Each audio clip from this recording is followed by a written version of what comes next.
Por fin llegamos a la parte más especial del libro de Mormón, la venida de Cristo a las Américas. Y hay tantas cosas que podríamos hablar de este capítulo, pero hay una en especial que quiero mostrarte. Al leer sobre aquellos que recibieron al Salvador, encontré una lección muy valiosa acerca de nuestra relación personal con Él. Como contexto, recordemos que la semana pasada hablamos de las señales del nacimiento de Cristo y que muchos nefitas se olvidaron muy rápido de ellas. Ahora en este video veremos cómo experimentaron las señales de la muerte de Cristo y dudo mucho que estas se les hayan olvidado porque no se parecen en nada a las señales de su nacimiento. Tempestades, terremotos, incendios y otros desastres destruyeron casi todas las ciudades y acabaron con la mayoría de la gente. Los sobrevivientes obviamente lamentaron lo sucedido, lloraron por la gente que perdieron, pero su tristeza y su dolor fueron recompensados 3 días después. Tercer Nefi 11 nos cuenta este momento, versículos 8 al 12.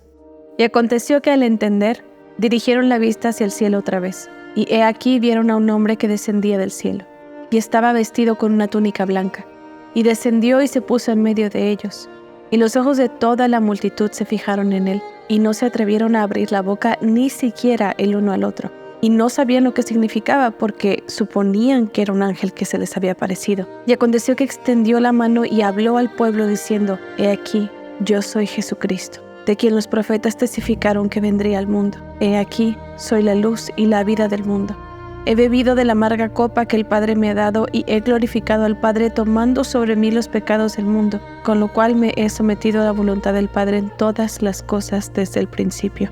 Sucedió que cuando Jesús hubo hablado estas palabras, toda la multitud cayó al suelo, pues recordaron que se había profetizado entre ellos que Cristo se les manifestaría después de su ascensión al cielo.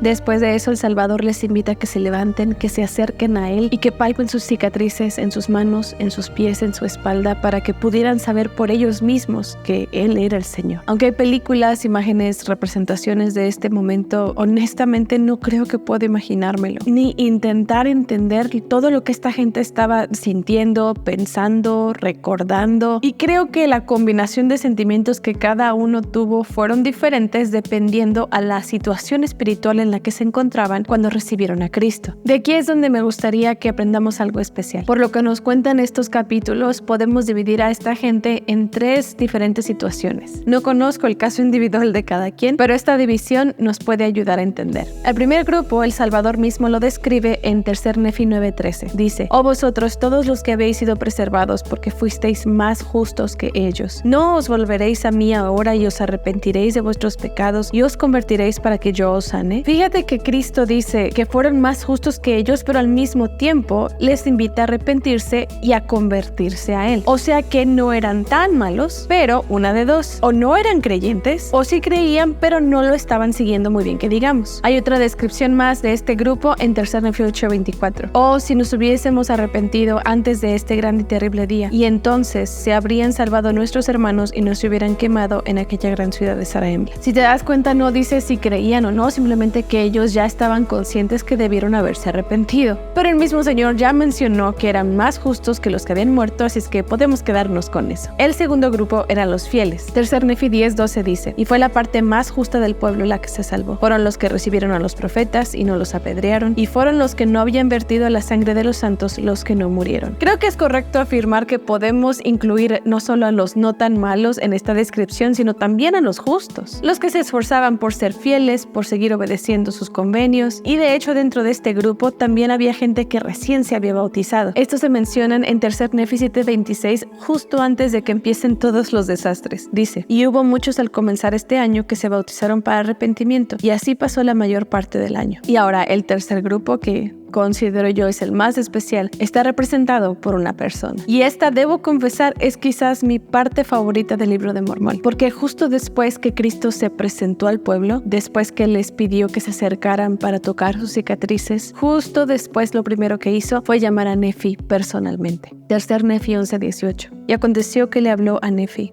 y le mandó que se acercara. Y se levantó Nefi y se acercó y se inclinó ante el Señor y le besó los pies. Esto me encanta, me enternece tanto porque nos demuestra que Nefi tenía una relación personal y muy cercana con el Salvador. No solo era alguien obediente, era alguien que conocía a Cristo. Seguramente Nefi no era el único en esa situación, pero creo que es un buen representante de este grupo. No puedo imaginarlo, pero me emociona pensar en ese momento en el que Cristo, después de hablar con muchos, lo primero que hace es preguntar: ¿dónde está Nefi? Qué momento tan único debe haber sido para ese buen hombre, que después de ver a su Señor quizás por horas, mientras toda la gente se acercaba, escuchar a Jesucristo decir: ¿dónde está Nefi?, llamándolo por su nombre. Y tú podrías preguntar, bueno, ¿cuál es la diferencia con todos los demás? Él nos conoce por nombre a todos. Y es cierto. Pero creo que la diferencia está en lo siguiente. Cuando Cristo llamó a Nefi, no parece que haya sido para que viniera a tocar sus cicatrices y a reconocerlo, sino para pedirle algo en específico, como si quisiera volver a hablar con alguien con quien ya había hablado antes. De hecho, cuando Nefi se inclina, inmediatamente se hinca y le besa los pies. Y tú me podrías decir: ay, pero es que él era el profeta en ese tiempo. Y también es cierto, pero eso no minimiza que esta bella escena nos muestra dos cosas. Una, que el Señor confiaba en Nefi, y dos, no solo Cristo conocía a Nefi, Nefi ya conocía a Cristo.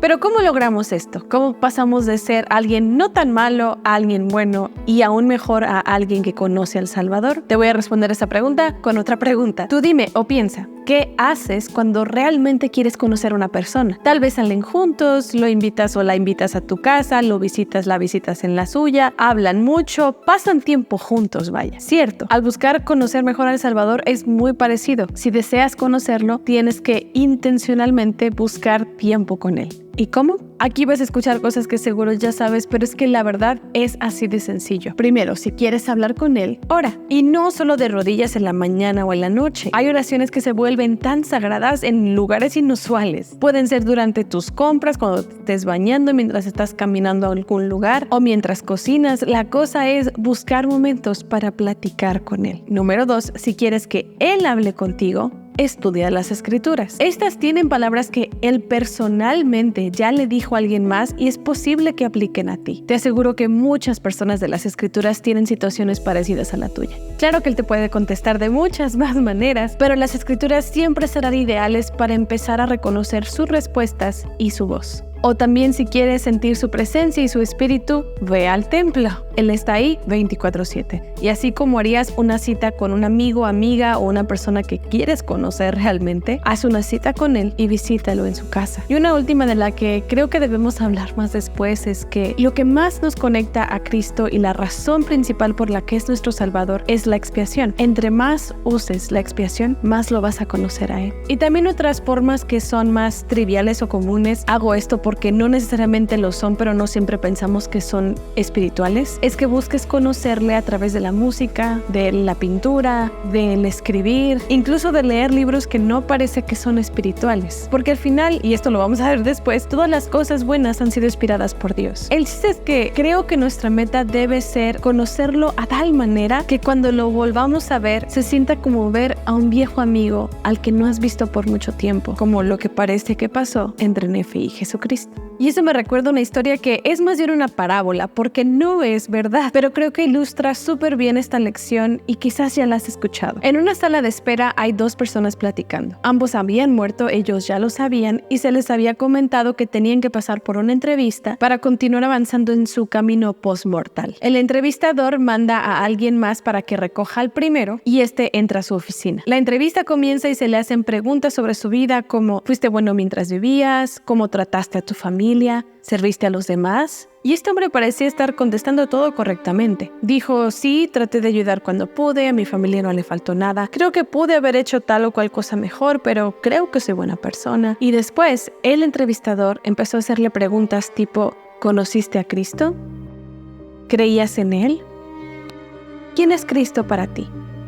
A lo que este hombre respondió: Jesucristo es el Hijo de Dios. Nació en Belén, de María y José. Es el Salvador del mundo y sí, creo en él. Él fue muy sincero, muy amable. El entrevistador le dio las gracias y le pidió que regresara afuera a esperar. Cuando este primer hombre estaba saliendo de la oficina, el entrevistador se quedó atrás sosteniendo la puerta y al segundo hombre ya le habían pedido que empezara a acercarse a donde iba a hacer su entrevista. Al acercarse, la puerta seguía abierta. El primer hombre se alejó lo suficiente de la puerta como para que el segundo viera al entrevistador de lejos. En ese momento el segundo cayó de rodillas mientras lloraba y decía: Jesús, mi Señor, eres tú.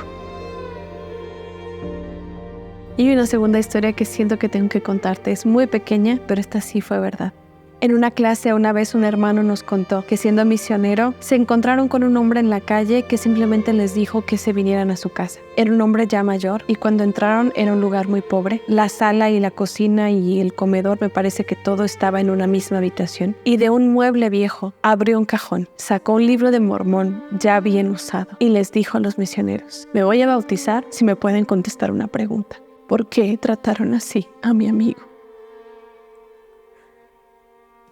Hay mucha gente buena en este mundo, así como había gente buena entre quienes recibieron a Jesucristo, pero parece que ni siquiera toda la gente buena lo reconoció. De hecho, Tercer Nefi 11:8 generaliza diciendo que supusieron que era un ángel que se les había aparecido. Claro que aunque esto le hubiera pasado a todo el mundo o no, eso no los hace malas personas, pero creo que este ejemplo nos invita a que cada quien decida si quiere elevar la vara un poco, porque se puede, no solo no ser tan malos y no solo ser buenos, sino llegar a conocer al Salvador y tener una relación tan fuerte con Él que cuando lo veamos, lo único que haya faltado en esa relación sea verlo cara a cara. Ahora yo te pregunto, ¿en qué condición deseas estar? ¿En qué condición deseo yo estar cuando volvamos a ver al Salvador?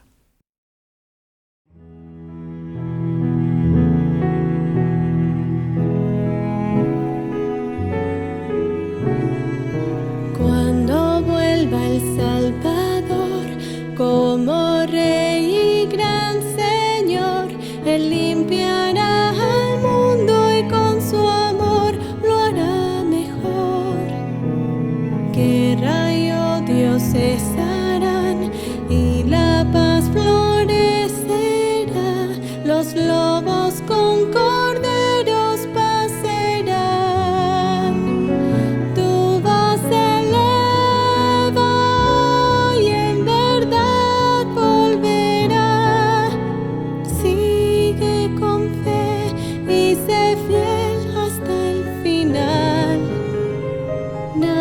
sabe cuándo Él regresará aquí, mas lo hará, escrito está, reinará felicidad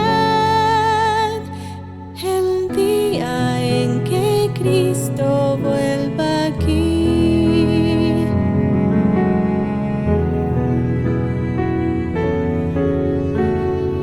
Miedo y pesar no habrá, se atará a Satanás y por 1000 años Cristo reinará con majestad. La verdad será un clamor, ya sin muerte ni dolor, y se dirá que Él es el Señor. Tu voz eleva y en verdad volverá. Sigue con fe y sé fiel hasta el final.